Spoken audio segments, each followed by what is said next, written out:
let's get back to Control real quick, dude. So I've been capturing video for another one of those takeaway videos for this game. Now, this game's, according to the internet, supposed to be about 15 hours to beat. I've been pretty stagnant with this lately, but I'll get it done. But a few quick things about the Control Ultimate Edition. I'm having an okay time with it. I think it's getting better into hour 5 and 6. I also feel very grateful for. I didn't think I would ever utilize the cards, but I've been using the cards in the Control Ultimate Edition. It's for PS5, and I think part of the mystique of this game is the traversal of this location called the oldest house. But I find it really confusing to navigate this game, and I think it's part of the design because a little bit about Control without spoiling anything. This is a game that was very highly talked about. It didn't work very well on the PS4 last gen consoles. It was real clunky. It would get caught up, and there'd be a lot of choppiness, and textures would pop and pop out. It's a very system demanding game. But you're just this woman, and you kind of waltz into this place, and it's called the Division of Control. They kind of seem like they're some sort of hidden FBI bureau or something, and they kind of dabble in the paranormal and stuff. And essentially, the backstory is that you have a brother that was taken or something, and you're trying to locate him. Well, things just kind of get weird when you get there, and apparently, because it's kind of like Twilight Zone stuff, it exists on another plane almost, and you can only find the Division of Control if you're supposed to find it.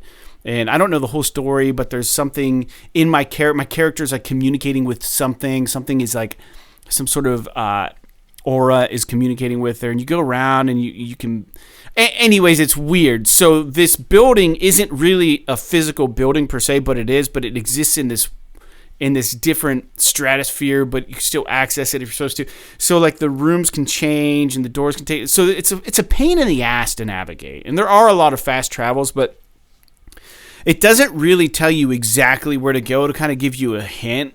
But if you use the PlayStation 5 cards, you can go right to it and say, okay, this is what I'm trying to do. And it pulls up a mini video, and it's first, go to the blah, blah, blah, blah, blah elevator, take a left. And it's tells you exactly where you need to go to progress the story.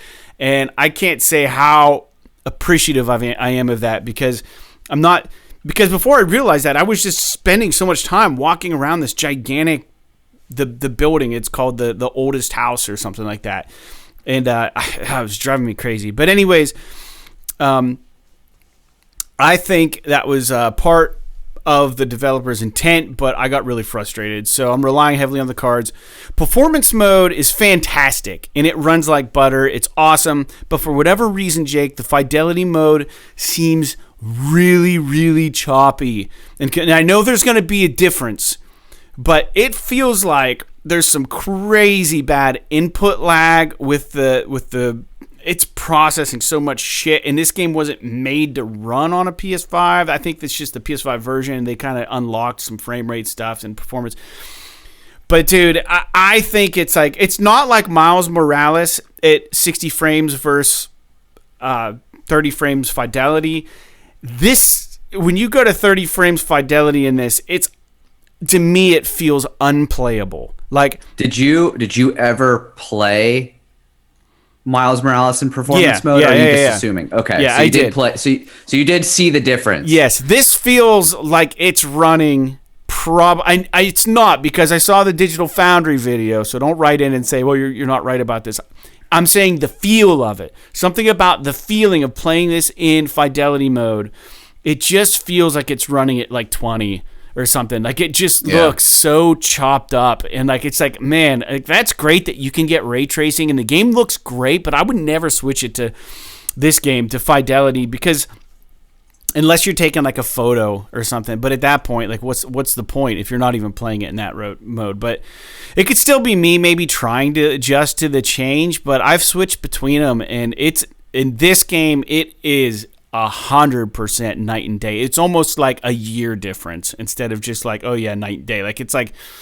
It just feels almost unplayable. In my personal opinion, it looks fantastic. Don't get me wrong, but it just So 60 frames is the way to play. I've been playing on that. Feels good. There's a little bit of use of the adaptive triggers, the haptics, all that kind of stuff. So I'm enjoying it. I just hope that this isn't a sign of what's to come for next gen. Like, if we're always going to be just given these options, like, well, it's going to feel like shit, but it'll look amazing, or it's going to run really well. Now my TV doesn't have variable refresh rate yet. They didn't release the patch yet for it or whatever. That may help with that kind of thing. But the thing of it is like, I would like to think that, like, in the next couple years, like, they're going to be able to figure out how to do ray tracing and have it higher than 30 frames a second. I just hope. I'm sure they'll sort it out. I mean, I don't know if they're ever going to release a new game on the console that's got, all the bells and whistles graphically that is greater than 30 frames. I mean, it's just, it's a lot. I mean, it's a lot of processing. Yeah. And like PCs that do this are way more powerful than the PS5. Mm-hmm. So it's a pretty big deal that they're even doing it at all. So I think that you'll see 30 frames that run smoother than what you're talking about. So it might be like a locked 30 frames and like maybe less jitter and stuff like that. But the other thing too is that, like, the thing that sucks about this generation that a lot of people don't know about is that a lot of the way that you experience these games is how your TV's set up. If you've got one of these fancy 4K HDR TVs and you don't have the TV set up properly, it's gonna feel like shit when you play. Yeah.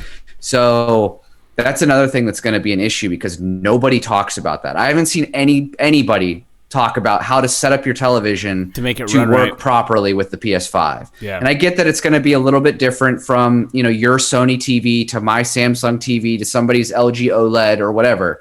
But it's a good reminder. I don't know. So if you got a PS5 or even a PS4 Pro, but mostly a PS5, and you got a new 4K HDR TV that you want to basically, you got it because you want to play like the coolest graphics on your PS5, make sure you learn how to set it up properly with the console. Well put.